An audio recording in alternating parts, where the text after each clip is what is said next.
From Old Kennels in Carnoustie.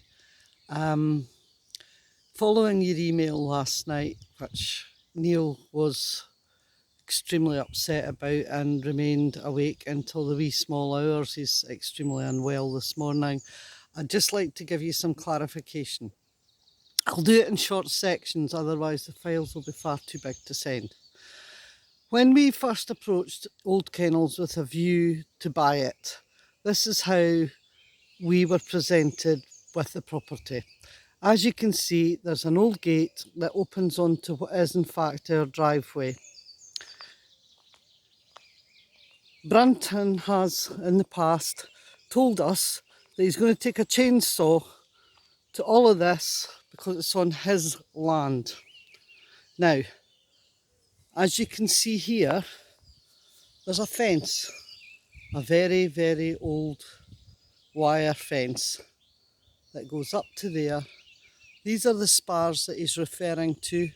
They were in a very dilapidated state when we bought the property. We replaced them to keep our dogs in on our land, in inverted commas.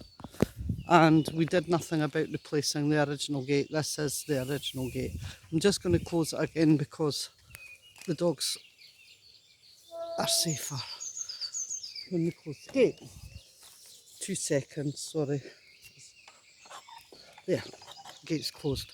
Now, the wire fence goes behind the spars, no obstruction, onto what is allegedly Mr. Brunton's land. Although when it was displayed to us, we were told that we owned everything down to the river. But you see, the old fence is still there. This is the area that he has umbrage with about us keeping our bins. They were where they were kept originally, and we would walk them across the bridge that you see there to the other side, and that's where the council would come and collect the bins.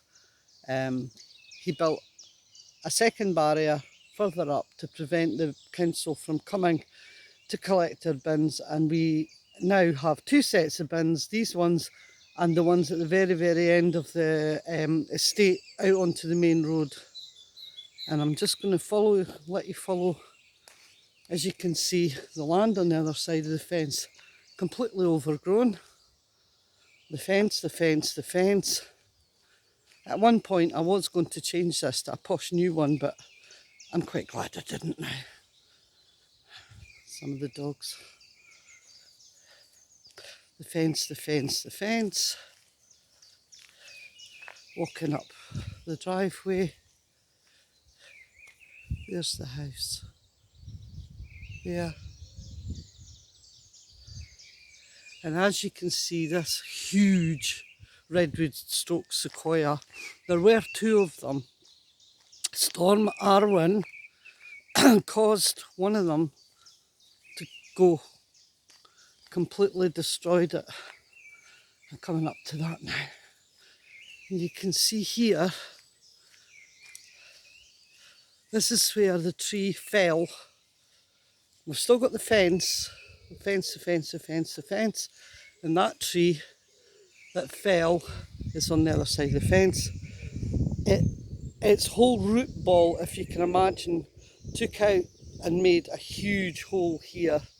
And at our expense, we brought in a tree surgeon who very cleverly lopped the tree at the point you see there, and the root ball bounced back into the hole and kind of repaired the driveway. But I've got still photographs that you can see later.